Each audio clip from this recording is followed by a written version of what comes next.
Hey everyone, thank you so much for joining me for Kristen Coaching. And the topic of this video is to talk about when you feel that your spouse does not understand you and what to do about that. I think in all relationships, there usually comes a time where you feel that you and your partner are on a different page. And even the healthiest of marriages, it happens like that. And you're not always going to feel that you are 100% connecting on that same plane as your significant other.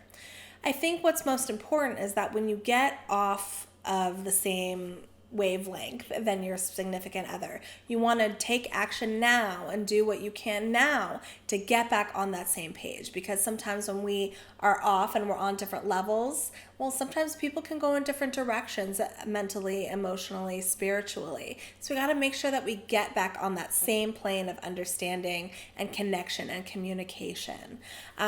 So I want to just validate for the fact that if you're watching this video and you're feeling that your spouse isn't understanding you, or you're not understanding your spouse and you're just feeling really distanced, that's okay, and it happens. And I'm proud of you for watching this video to figure out what steps that you can take to fix that. And so today we're going to talk about what do we do now? We recognize that we're on a different plane, we're on a different emotional wavelength, we haven't really been, seeing each other eye to eye. How do we get even again? How do we get back on that same connection? So really the main issue here is that communication is not working out right now. It is not being productive.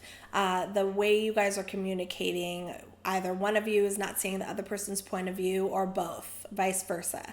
And it's really important to make sure that communication is on point so both of you can really have that deep level of understanding and compassion for one another to get on that same page. Because at the end of the day, if you feel that your spouse doesn't understand you, you really just feel that they're not getting you, that they just don't get where you're coming from, and they're not able to have that sense of empathy and compassion and validation that you really are needing. So we're going to talk about ways that you're going to be able to communicate that to your partner.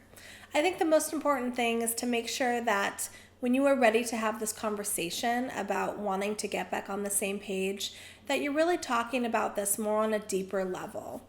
A lot of times when we are sad or upset over the fact that you guys aren't meeting each other on the same level, we can tend to focus on and nitpick on little things that our spouse does or does not do that can really upset us.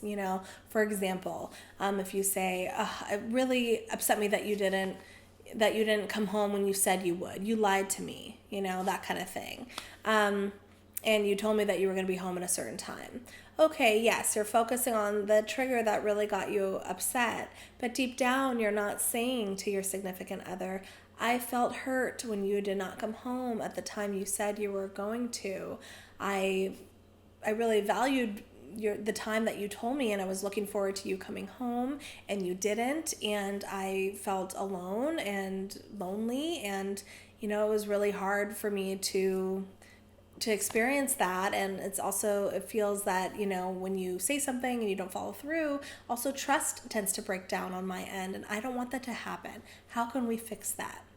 So you see the difference? Instead of focusing on the actual trigger, we focus on the feelings. So it's important that when you have this conversation about getting back on the same page, that you're talking about your feelings and how it's impacting you, and that you're feeling sad and you're feeling disappointed on the fact that you guys aren't on the same page that you once were, and you want to get back to that point.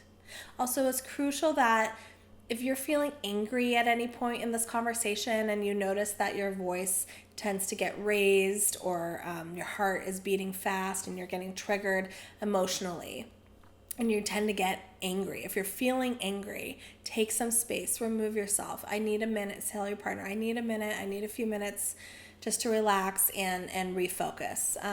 Because the purpose of having this conversation with your significant other is that you want to resolve it. And you can see in my other videos about how to communicate effectively without being angry, and how those are more productive, because when you're angry and you're yelling, you're not going to get anything resolved. So it's really about getting you on that mental and emotional level to be able to engage with your other half and let them know that you just want them to understand where you're coming from and that you want to be validated. So again, it's about just having a moment to talk about or having a few moments to talk about this topic.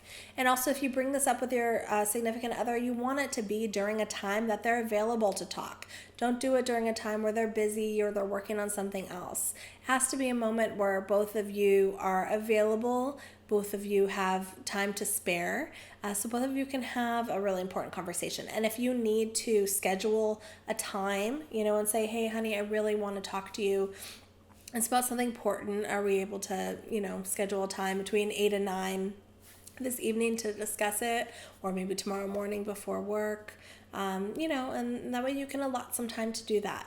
And I think it's really, really key to just make sure that you express what's going on to them. You want to get on the same page. You want it to be a collaborative approach to get back on the same page together. And it's really just about having that healthy, open dialogue about it. And if you guys can talk about it without blaming each other, without yelling at each other, identifying your feelings, then I'm pretty confident that both of you will be able to get back on that same page again and feel that your spouse understands you and your spouse feels that you understand them. So if you have any questions or comments about what we just talked about, please feel free to write that below. I'll be happy to answer any of your questions or respond to your comments. And please subscribe to my YouTube page where you can hear more tips on how to have a happy, healthy, long-lasting relationship. And thank you so much for joining me today, and I'll talk to you guys soon. Okay, bye-bye.